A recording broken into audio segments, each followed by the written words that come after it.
Tak sedikit masyarakat yang mengeluhkan mudah jatuh sakit saat pancaroba mulai dari demam, batuk, pilek, hingga infeksi saluran pernapasan atas atau ISPA. Lantas, mengapa kondisi ini sering terjadi?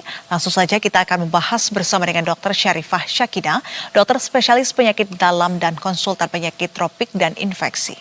Selamat siang, Bu Dokter. Selamat siang Mbak Nisrina. Baik. Bu Dokter, apa saja kemudian penyakit yang paling sering terjadi saat musim pancaroba saat ini dan mengapa juga musim pancaroba ini bisa meningkatkan resiko terkena penyakit tertentu? Baik, terima kasih Mbak Nisrina.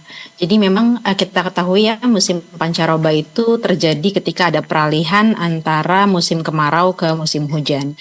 Ketika terjadi perubahan antara musim kemarau ke musim hujan, maka terjadi perubahan cuaca yang bisa menyebabkan adanya perbedaan kelembaban, kemudian juga menyebabkan perbedaan suhu, yang itu akan membuat tubuh menjadi lebih rentan terhadap infeksi. Adanya perbedaan kelembaban di udara ini juga akan menyebabkan kuman atau virus dan bakteri itu menjadi lebih mudah untuk tumbuh. Sehingga memang saat musim pancaroba kita sering melihat adanya peningkatan kasus terutama infeksi saluran nafas atas seperti batuk, pilek yang kita kenal sebagai common cold atau bahkan infeksi akibat virus influenza, demam berdarah denggi yang berkaitan dengan gigitan nyamuk dan juga penyakit-penyakit tropis lainnya. Oke, jadi salah satunya adalah kelembapan tersebut yang membuat tubuh ini menjadi rentan dan juga imunnya menurun begitu ya dok ya. Oke, lantas bagaimana kemudian cara kita membedakan gejala flu biasa dengan infeksi yang lebih serius seperti DBD ataupun juga pneumonia? Ya, baik Mbak Nisrina. Memang kita pertama perlu ketahui dulu kalau flu itu disebabkan karena virus. Sedangkan kalau pneumonia itu sebagian besar disebabkan karena bakteri. Sedangkan kalau demam berdarah mungkin agak sedikit berbeda karena dia tidak memberikan gambaran infeksi saluran nafas atas seperti flu ataupun infeksi saluran nafas bawah seperti pneumonia. Kalau flu biasanya jalannya cenderung lebih ringan. Kita kenal ada flu yang disebabkan karena virus seperti rhinovirus. Itu demamnya cenderung lebih ringan, kemudian gejalanya juga munculnya lebih perlahan. Sedangkan kalau pada flu akibat influenza, umumnya dia cenderung demamnya lebih tinggi, lebih mendadak, dan seringkali keluhan batuk pileknya cenderung lebih berat.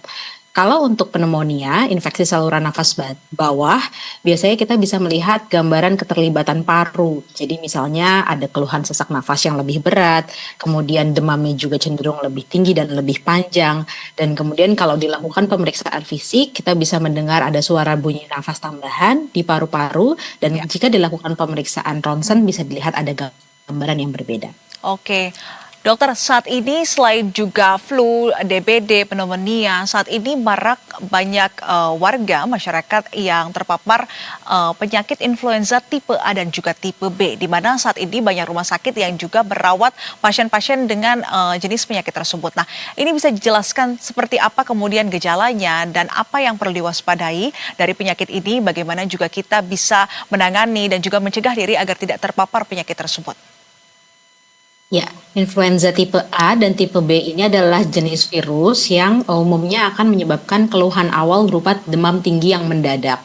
Kemudian keluhan biasanya disertai dengan keluhan sistemik atau keluhan seluruh tubuh yang kita kenal ada nyeri-nyeri tubuh yang cukup berat, kemudian sakit kepala, dan bahkan pada sebagian kecil populasi rentan, influenza ini juga bisa menyerang hingga ke paru-paru.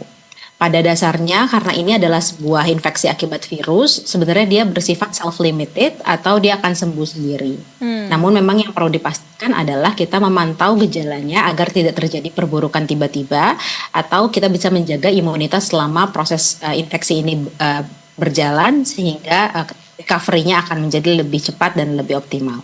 Oke, jadi sebetulnya bisa sembuh dengan cara menjaga dan juga merawat kesehatan tubuh begitu ya. Oke, mungkin dokter ada tips khusus bagi lansia dan juga anak-anak agar nantinya tidak mudah sakit saat musim pancaroba saat ini. Apakah mereka ini perlu perlakuan khusus dalam menjaga imunitas saat cuaca yang berubah-ubah saat ini, seperti misalnya pemberian vaksin ataupun juga jenis vitamin yang sebaiknya dikonsumsi selama masa pancaroba ini? Iya, terima kasih Mbak Nisrina. Memang khususnya untuk lansia, terutama kita bisa menjaga populasi lansia ini dengan memberikan vaksinasi, baik itu vaksinasi pneumonia yang bersifat seumur hidup dan kemudian vaksinasi influenza yang bersifat tahunan.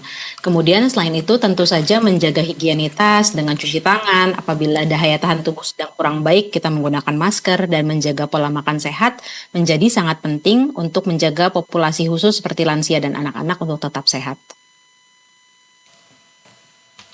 Baik, terima kasih Dokter Syarifah Syakina atas informasi Anda dan selamat kembali beraktivitas. Salam sehat.